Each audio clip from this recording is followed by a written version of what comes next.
Your source for everything paranormal. Parax.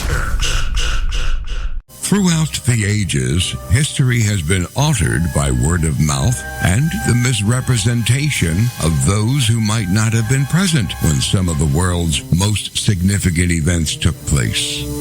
Channelers Barry and Connie Strohm bring through the spirits of those who actually witnessed or took part in these historical events and lets them tell their stories in their own words. Welcome to Channeling History. And now, here are your hosts, Barry and Connie Strohm. Good evening, everybody, and welcome to Channeling History. If you don't know it by now, we are the only show where we speak to guests that have all passed and are on the other side. And we're brought to you every week on Sundays by the Parax Radio Network. I'm Barry Strohm, your host, and I'll be doing the channeling of the spirit guests tonight. And I'm Connie Strohm, your co-host, and I'd like to thank you for tuning in to our show this evening. Tonight, we'll be interviewing one of the greatest innovators and industrialists in the history of the United States, Henry Ford. His innovations in automobile production lowered the prices of vehicles so that everyone could have access to them, and the new mobility changed our country from being mostly rural to cities where the workers could commute from the suburbs. As usual, we have prepared questions for our guest, but we are always welcome any questions from this chat room, and I do my best to get them all in. Okay, we always try to give a small disclaimer when we begin, as we have no idea how the spirit guests will answer the questions or especially give opinions. So, the opinions or statements voiced on our show are the channeled words of the spirits and do not necessarily reflect our opinions, those of the Parax Network, or of our sponsors. We did not do a show last week because Barry would not miss the Super Bowl. But 2 weeks ago, we interviewed the spirits of Janis Joplin, Jerry Garcia, and Whitney Houston. All three spoke of how drug addiction shortened their lives. If you missed it, the show is available on our YouTube channel. If you know anyone that is suffering from addiction, tell them about the show. It could save their lives. All right, in our future shows, we'd like to interview spirits as recommended by our listeners. So please submit some suggestions to channelinghistoryoonparax@gmail.com. That's channelinghistoryoonparax@gmail.com. Now, if you've listened to our show, you also know that before we channel, we always say a prayer of protection. So Connie will now say the prayer, and we will indeed talk with our spirit guest. God, please grant us your wisdom and protection. Grant us the knowledge that we can handle and keep us safe from all things that will harm us. Keep the messages positive and pure love. Keep us safe from our egos.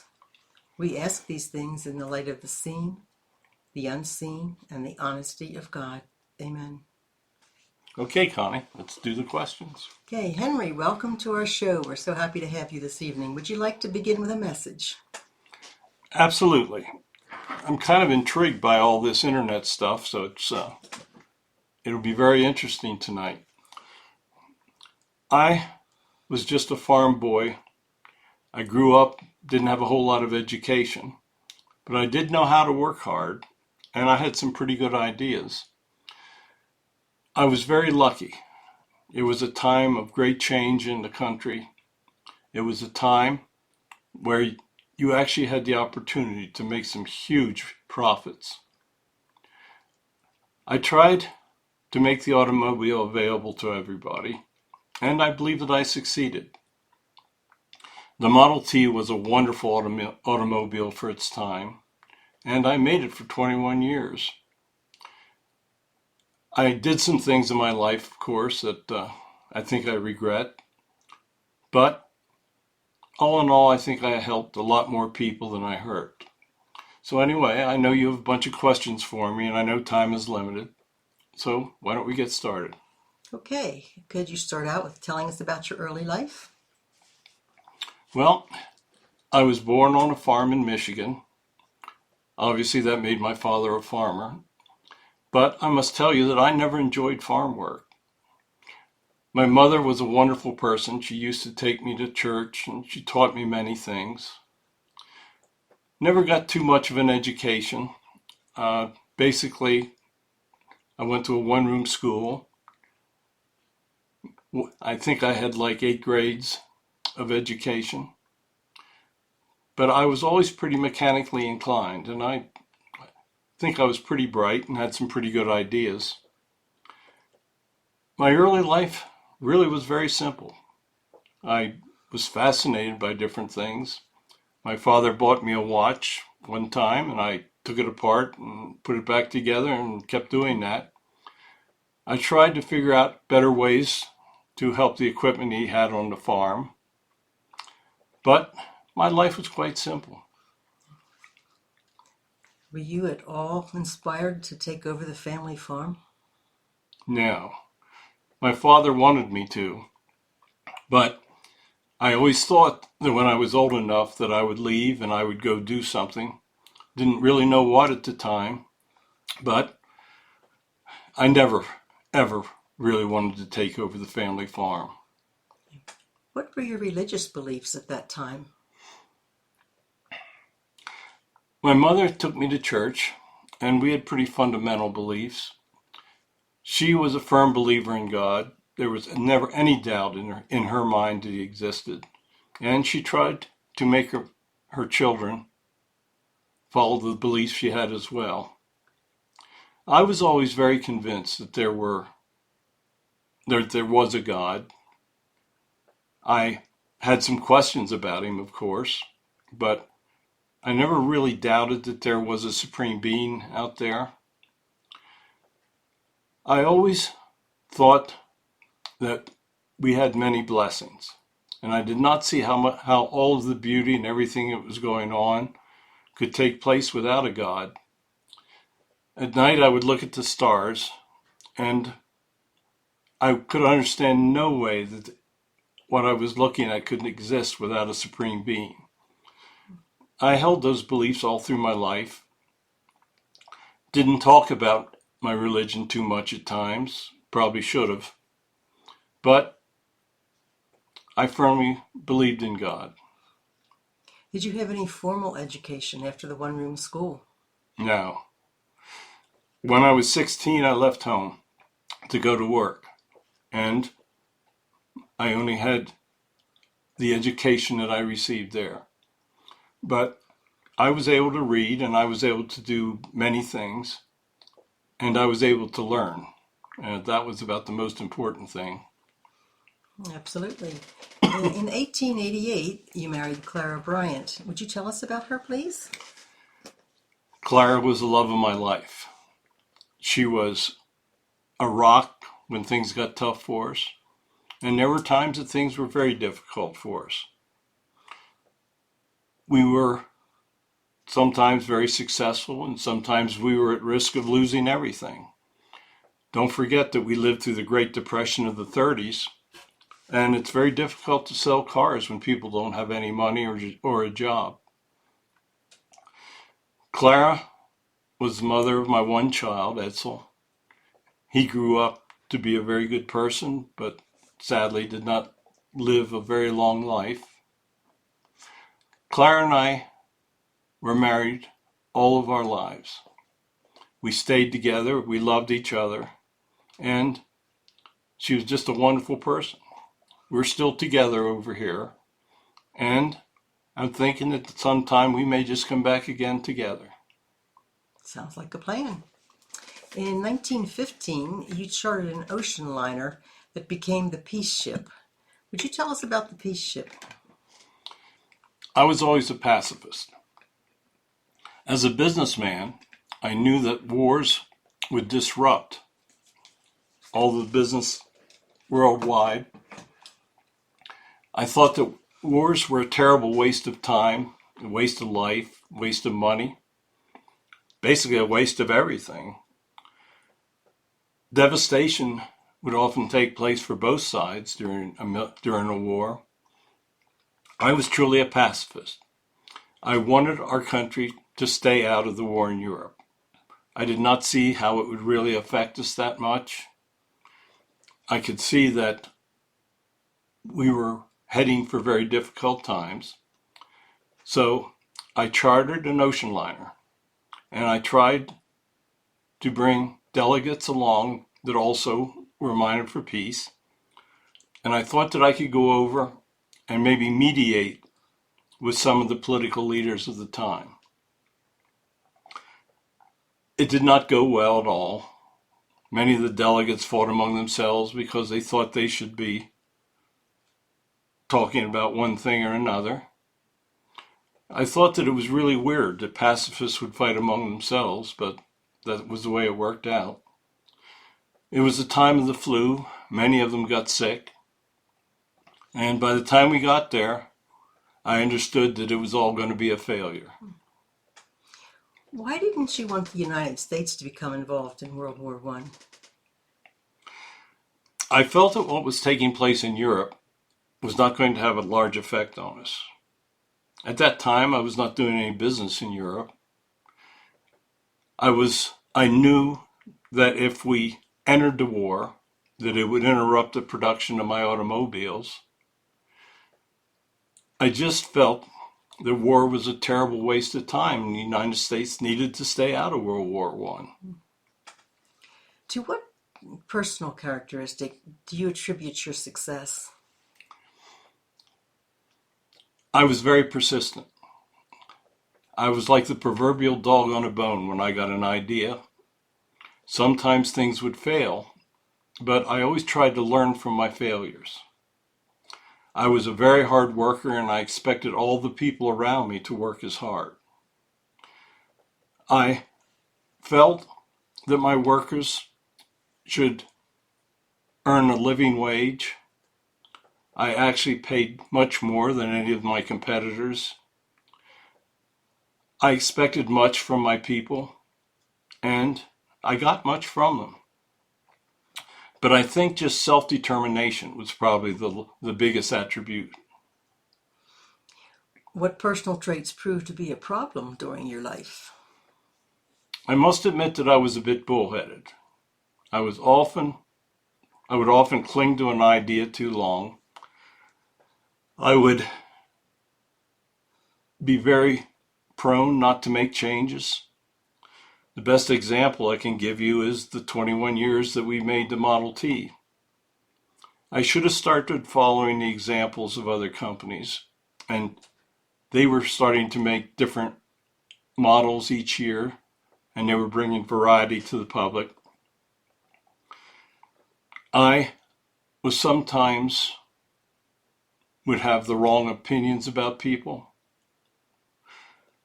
I had opinions about the Jewish people that haunted me through my life, and especially got a lot of attention when I returned home.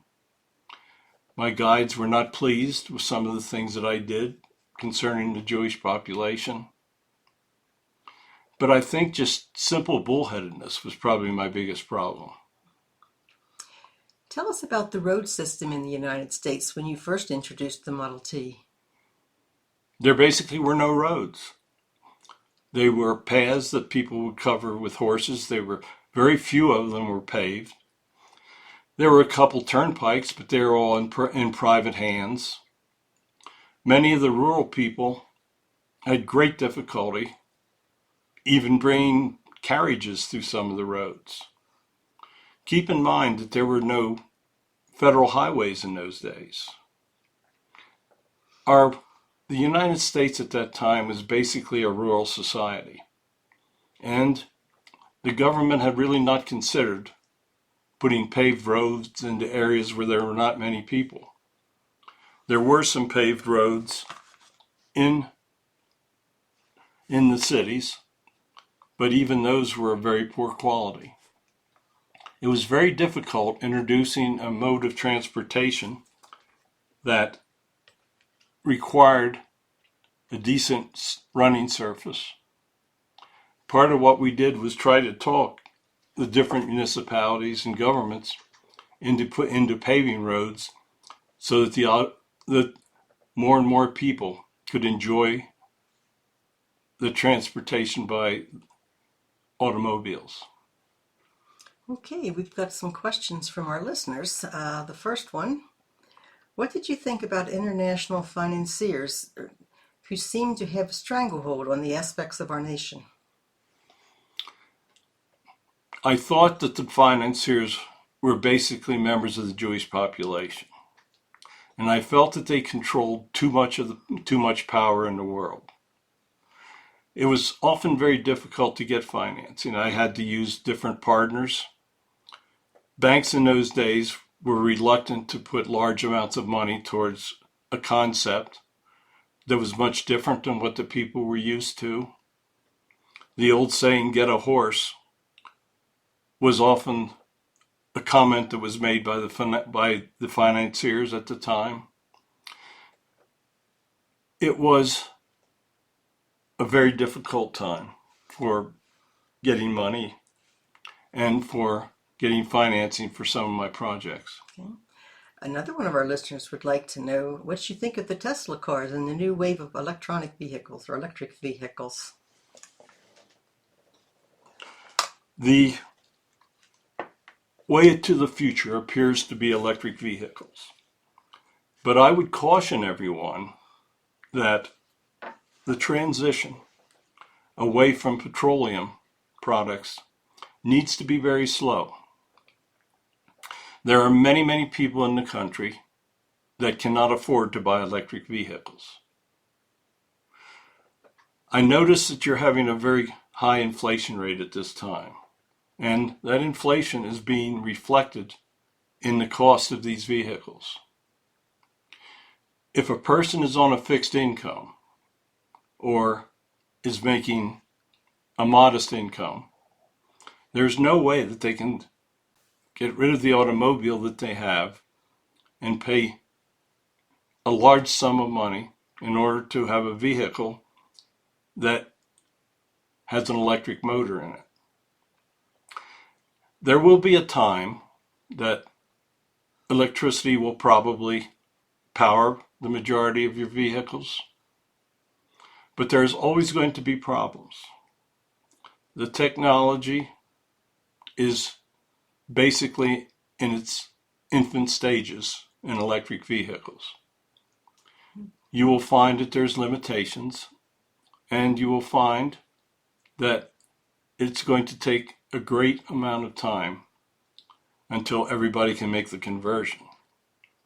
If everybody converted to electric vehicles at this time, you would find that there is not enough electricity in your system to support it.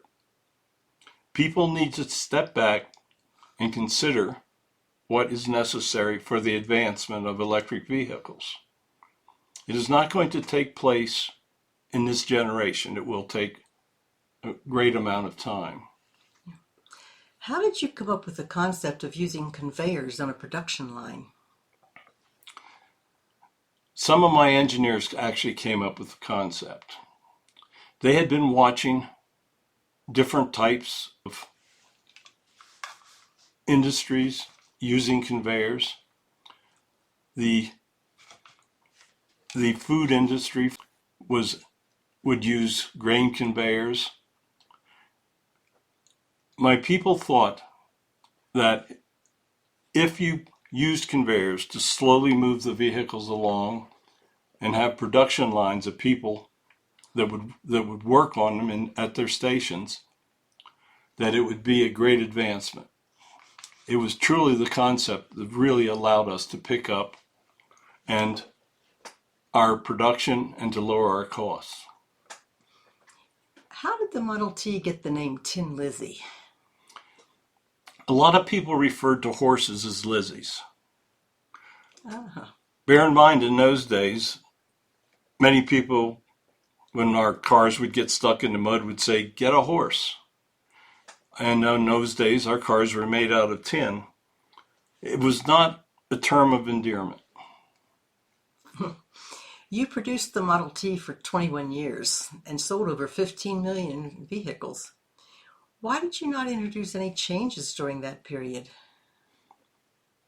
Well, I just mentioned about being bullheaded. We had an incredibly successful system of lowering costs and producing more vehicles. I felt that the people still would love the cheaper vehicles, and I thought that the Model T design was very stable. What I didn't realize was how aggressive some of the competitors were going to be, and I underestimated that people might want a different color in a vehicle, or they might want different styles. I was very, very slow to change my mind about production of the Model T. Okay, the Model A replaced the Model T, but it wasn't very successful. Why wasn't it successful? People thought that the Model A was basically a larger and better version of the Model T. My competitors were starting to bring out many different models, and they had copied a lot of our production techniques, and they were bringing the cost down in their models as well. And we were also in a recession. The Model A was more expensive and people had less money. So it was just simply a bad combination of things that came together. Okay, what was your opinion about the war? I opposed any war. As I said earlier, I thought it was a terrible waste of energies, total waste of people's lives, and the destruction that was caused by war was almost indescribable. I always thought that there would be ways to negotiate around a war. I thought that if everybody was living a good life, that if they talk things over, if they discuss things, if they learn to coexist, that would substitute for war. What I underestimated was the greed of individuals, powerful individuals, and the fact that many people could profit from war. Indeed. Your vision was for economic independence for the United States. Now that you're on the other side, what is your opinion of how our country currently conducts international trade? I think that the way we conduct international trade is a pathway to disaster. You have a huge imbalance. You import much more than you export, and you have allowed critical items to be made in countries that are potential enemies. A country has to be self-sufficient. I tried to get economic independence for the United States. I differed many times with the government, but I always felt that you needed to control your own destiny. I progressed to the point where I made almost everything that was required for our automobiles. I bought iron mines. I smelted the different metals that were required. I bought farms. I went into the lumber business so that we could cut trees and make our own wood that was required. I was an example of a company that controlled its own destiny. As long as you allow other countries to make products that are critical to your growth, then you are in for a hard time. So do you have any special message for our modern companies about importing goods from foreign countries? I would highly recommend that they become self-sufficient. Other countries have cheap labor. Many of them use slave labor to make items. I would think that with the morality that so many of your people talk about today, that they wouldn't want to buy products from countries that use slave labor or take advantage of their workforces. As I said, countries have got to be self-sufficient. They have got to be able to stand on their own 2 feet, and they cannot be at the mercy of your enemy. Tell us about your opinion of labor unions. I hated them. I tried to give my people a living wage. That worked well until we got deep into the Depression, and I had to start cutting wages in order to continue to exist.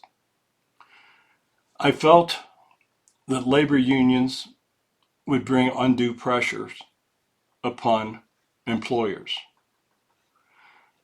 There was a time that I had to agree to allowing labor unions to come in. Labor unions during the early 1900s were very necessary to protect the workers. I tried to protect my own workers and give them higher wages than anybody else was getting, so I felt that they did not need to unionize. There were many industries like coal mining and so forth where labor unions were very critical. They improved working conditions and safety.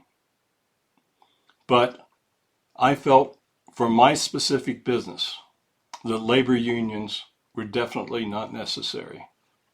Could you tell us about Harry Bennett? Harry Bennett had at one time been a boxer. I hired him in order to handle, shall we say, my security problems. Harry would often get carried away and would do what was necessary to maintain control over the workforce. I often regret the fact that I brought Harry in because he was actually a very violent person. But there were times that he was also very effective. Okay. What's your opinion of today's labor unions? In some instances, I think that labor unions are still serving a good purpose. I think in many other areas, labor unions are considered a problem. I feel very strongly that unions are harming your educational processes in this country. Sometimes I think that union members are more worried about their benefits than they are about teaching the children. I also disagree with the fact that unions should exist among government employees. I do believe, as I said earlier, that there are certainly times that unions are very advantageous. But I also believe that there are times that they're very harmful. Do you have any regrets as to how you handled the labor unions? Yes, I should not have been as violent. I did allow my people to use undue force. I should have been more, shall we say, gentle towards the unions, but I just felt so strongly that I had given them so much more than anybody else had that I did not deserve to be unionized. Okay, tell us about the Battle of the Overpass. That is a situation where Harry definitely got carried away. They started to fire upon the demonstrators. There were many people injured. There were many people who were actually killed in this. I was very sad when I saw the results of what they did, and it did soften my opinion towards unions from that time forward. Okay. What was your opinion of Franklin Roosevelt? I was very leery of his policies. I thought that the government should not take over social programs. I thought that if employers were giving the proper incentives, that they should take care of their people. Roosevelt's New Deal was something that I did not truly believe in. I can see that there was a need for social nets, and I can see the need for people who could not afford medical care. But Roosevelt and I differed on many, many different situations. Okay, let's take a short break here. We will be back in about 2.5 minutes, and we will continue with Henry Ford. Turn right after these brief messages.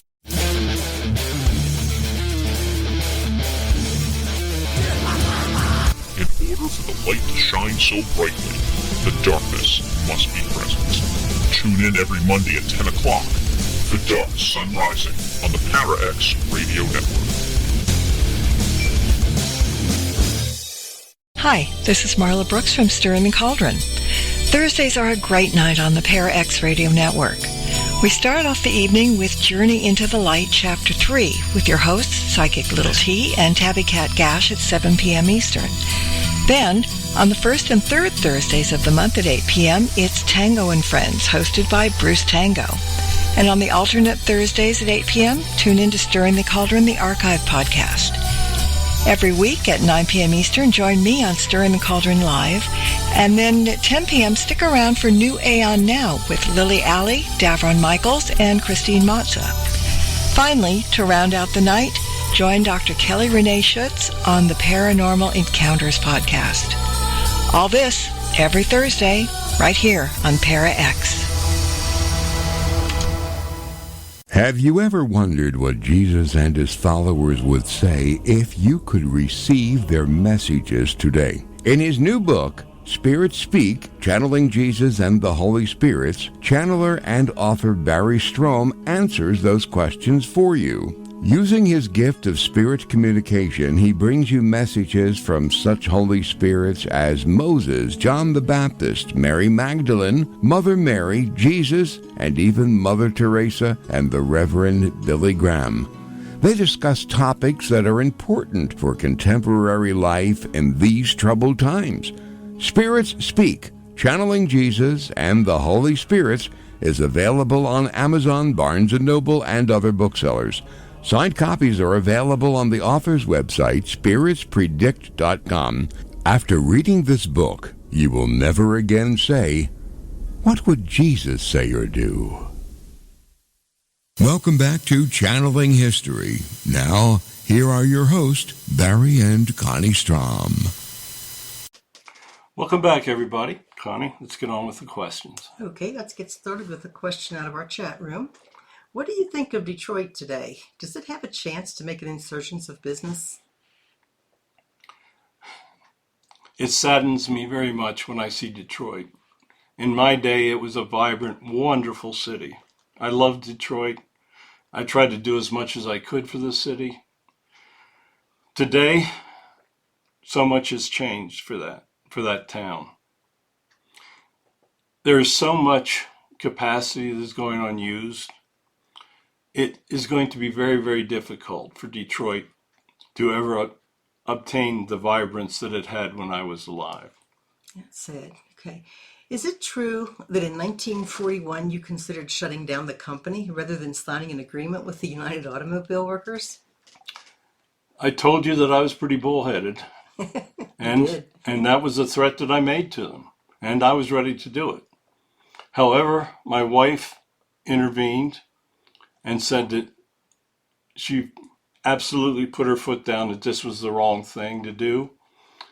And with the war coming on, she felt that their country was going to need our capacity. So I agreed to sign the agreement. What was the Dearborn Independent? The Dearborn Independent was a newspaper that I purchased. Okay. What type of articles appeared in the Independent? Now that I'm on the other side, I'm sorry to say that most of the articles that appeared in the Independent were very anti-Semitic. I always felt wrongly that the Jews were to blame for many of the things that were wrong in our society. I used the Dearborn Independent as a method of getting my messages to the people. I even went so far as to require that my dealers would supply copies of the paper when people bought the cars. You're actually mentioned in Adolf Hitler's Mein Kampf. What did you think when you found out he praised you in his book? I was not sure what to think. I was establishing a plan in Germany to make cars. I thought that Hitler's mention of my name was not that big a deal at the time because I did not realize fully the ambitions and the terrible things that Hitler was about to do to the Jewish population of Europe. I realize now that I should have never given him any reason for allowing him to praise me in a book that laid out such a terrible plan. What was your relationship with Adolf? I actually got along fairly well with him and his representatives. As I said, I wanted to establish a facility to make automobiles in Germany. I was establishing factories in many different countries at the time, and I felt that the German people would be a great source to buy our automobiles. I even was given a very important award by the German country in, I believe it was 1938. It was the highest award for any citizen. What I didn't realize was Hitler's long-term plan was to use our facilities for his war effort. I thought that things could be normalized with Germany, and I never truly realized what his plans were. Did you have any idea of what the Nazis were actually doing to the Jews in Europe? Not in the late 30s.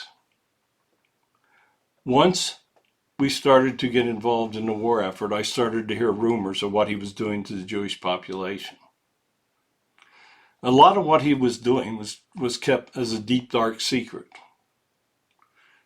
He knew that if the world found out what was going on, there was going to be severe penalties. I did not truly understand exactly what his plans were. He never told me that he planned to exterminate the Jews, and I never called for such actions. But I must admit that I did have good relationship with the Nazis, and they did allow me to build a processing plant. Of course, when the war came, they took it over, but there was a time that we really did get along well with them. Do you feel that your actions were instrumental in creating the hatred towards the Jews? I do feel, and I'm sorry, I do feel that I did create some hatreds. But bear in mind, during the late 30s, the Nazi Party was very active in the United States. They were actually a very large community, and they were having meetings, and they were having large conventions. I was not the only person that the Nazis were friendly with. Okay. By 1936, the Ford Motor Company had fallen to third place in the U.S. market, behind both General Motors and Chrysler Corporation. How did that happen? I've told you several times before that I was very bullheaded and I did not want to change. I thought that we had an unbeatable system, and I thought that things were not going to get as bad during the Depression as they did. General Motors and Chrysler were very aggressive. they were cutting prices and they were bringing out new models. Because of my bullheadedness, you are correct. By 36, we were the number 3 producer of automobiles in the country. Are you trying to get the idea to me that I should stop being bullheaded? Oh, I got to get involved with this one. No, you don't. It's just as Henry and me. You broke me out of the trance on that one. In August 1939, Hitler invaded Poland. It was not until December 7th, 1941, that the Japanese bombed Pearl Harbor. Did you support and supply the German war machine during that period? We did make engines that were going to wind up in German war equipment. There's no question about that. I did not fully realize what was going to take place. Hitler told me when he invaded Poland that it was just going to be a minor thing, and that there were many Germans in Poland that he wanted to liberate.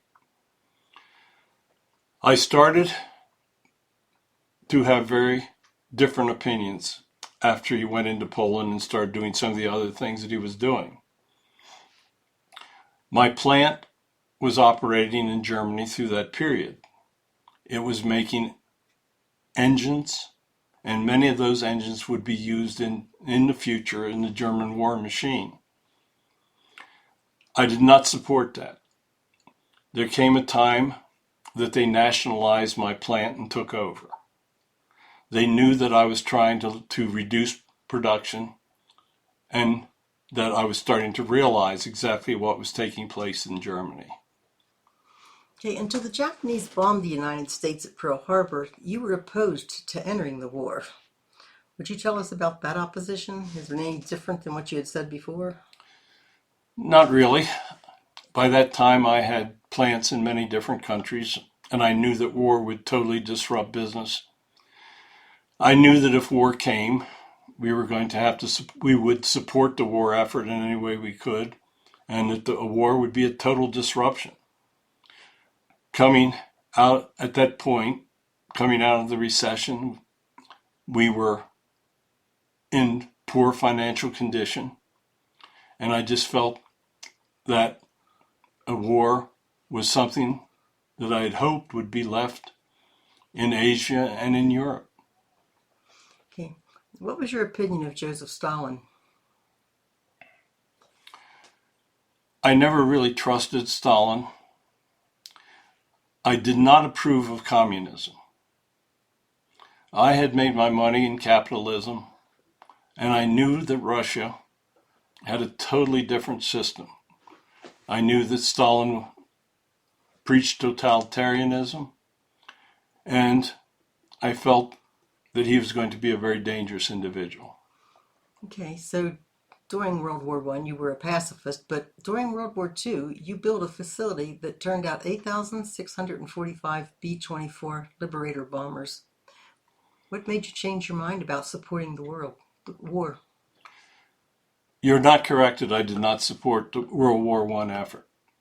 We did try to produce equipment for the military, and we did try to do what we could to modify our automobiles so that they could be used by the military. Once war broke out, I did support our country. I've always supported our country in times of war. I had more to lose when World War II came.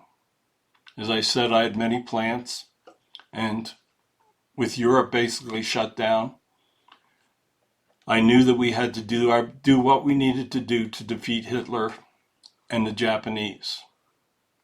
I built the largest production facility ever that had been built at that time. We reached a point that we were turning out Liberator bombers faster than anybody else could. There were other companies that were making them, but we made almost as many of the bombers, the B-24s, as 3 other companies combined.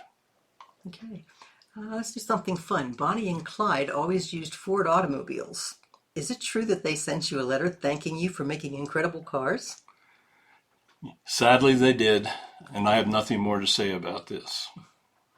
Okay. Uh, what was your opinion of history?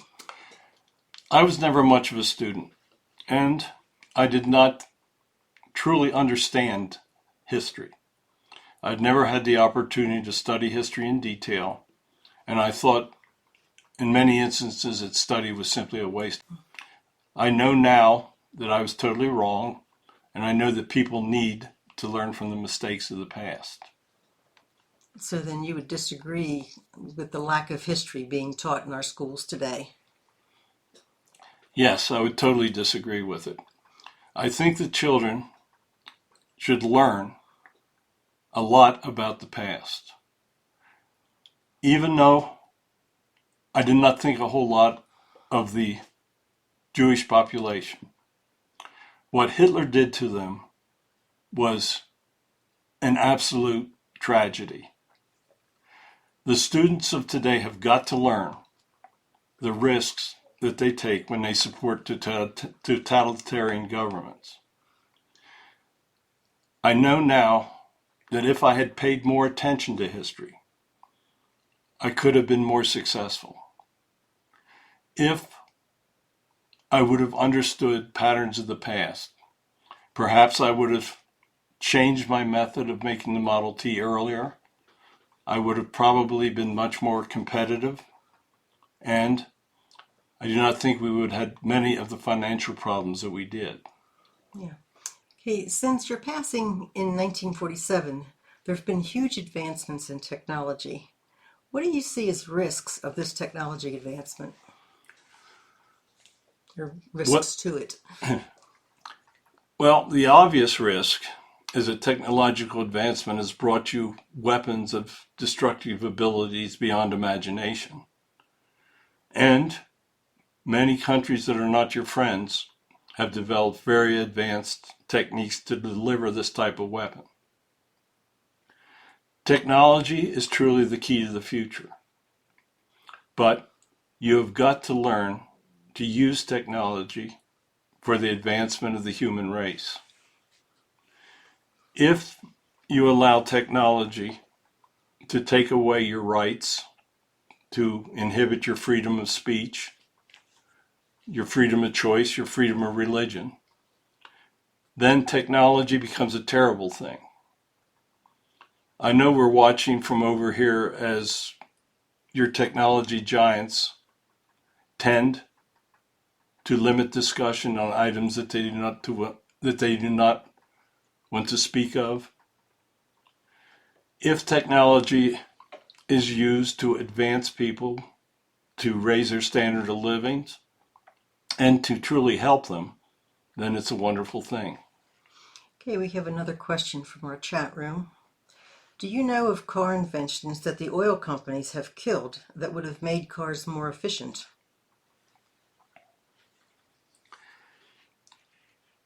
Car companies in modern times have definitely put their foot upon certain inventions. They have the ability to reduce emissions much more than they do. It's an expensive technology, so they have resented introducing it into their vehicles.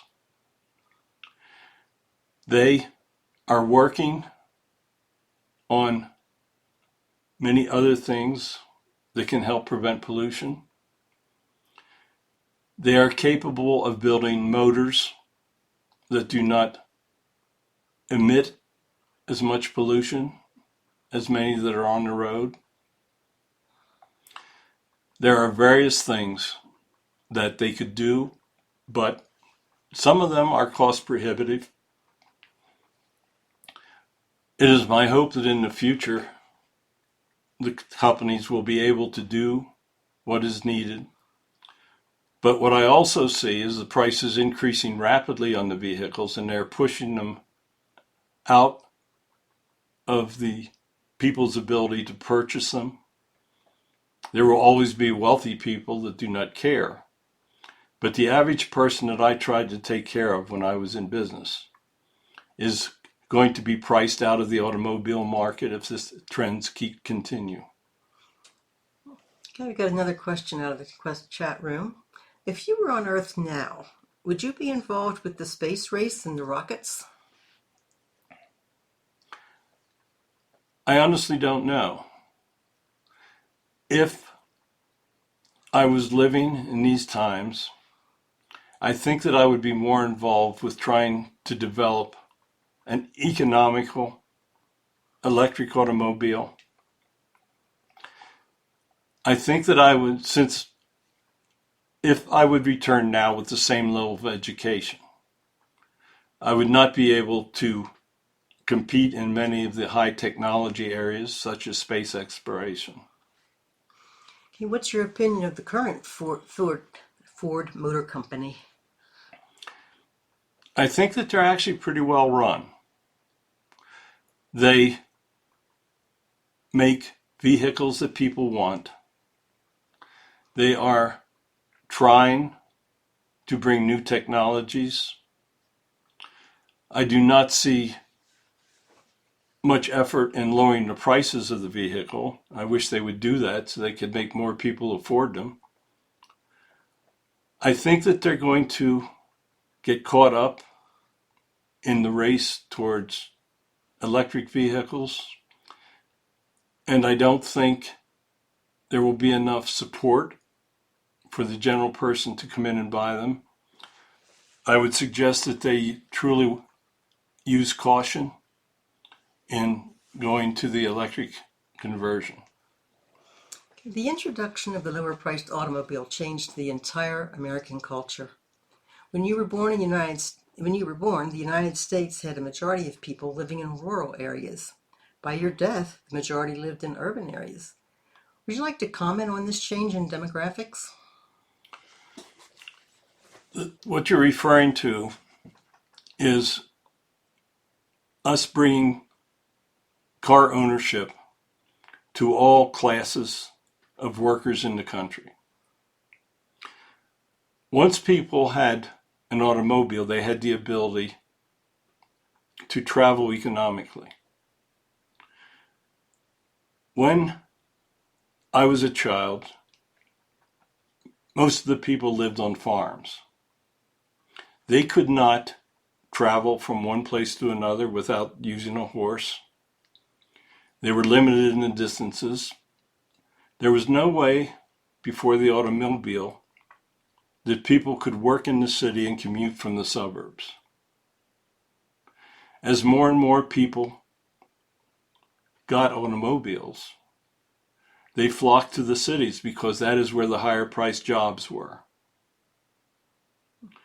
The change in demographics has also caused a new level of poverty. Many of the people that are now living in the cities are living in poverty.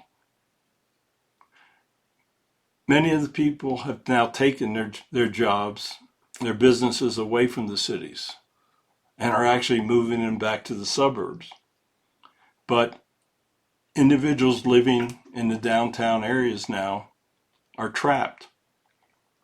Many do not have the funds to move.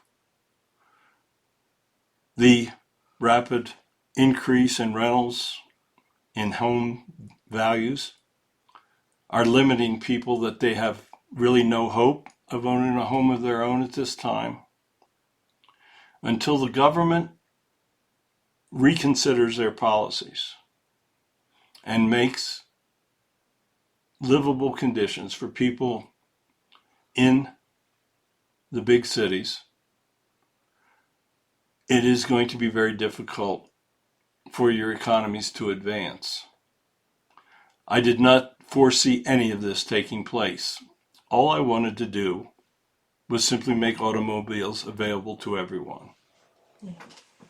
Do you have a final message for us, Henry?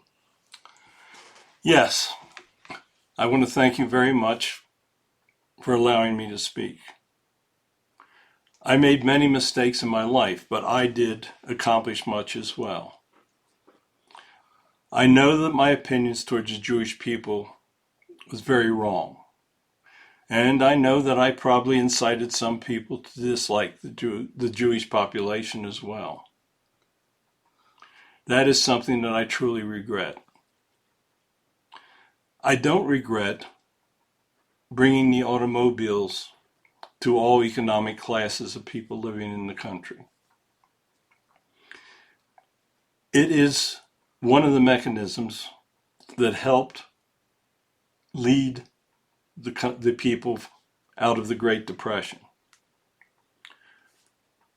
During the Depression, everything seemed to turn against the country. There was drought, there was a dust bowl, people could not make a living on the farms.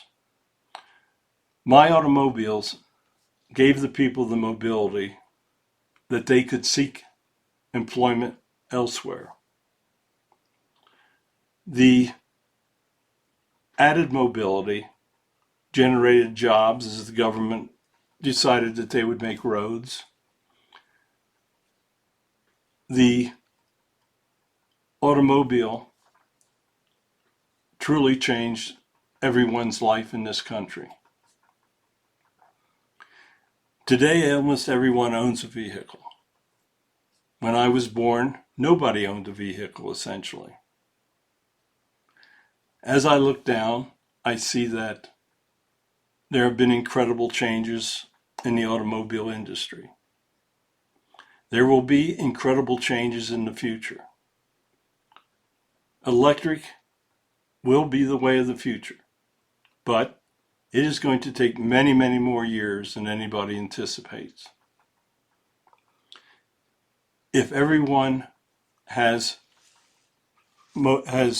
electric vehicles, it's going to require that you supply much more electricity on your grid systems. Today there's resentment to building new electrical processing facilities. Much will have to change. I am watching these changes from the other side, and there are times that I wish I could participate in. Maybe I'll decide to come back and maybe I won't. So thank you for having me. I hope that I've been able to answer your questions truthfully, and I hope that people will learn from my mistakes as well from the good things that I did in life. Thank you so much for joining us, Henry. Okay, folks, next week we're going to interview the 18th President of the United States, Ulysses Grant. He was one of the most successful generals in the Civil War and is actually a very interesting person. We've channeled with him many times. You can submit questions or recommendations for future shows in advance through our email, channeling historyonparax@gmail.com. My latest book, Spirit Speak, Channeling Jesus and the Holy Spirits, is available on Kindle for only $2.99. I would hope that people would be able to enjoy it much like they enjoyed the Model T in Henry's times. Signed copies are available on my website. I hope you enjoyed tonight's show. Thank you for listening. Please join us Sundays at 9 p.m. Eastern Time on the Parax Radio Network. And I'd like to thank you as well. God bless you all. Have a wonderful week.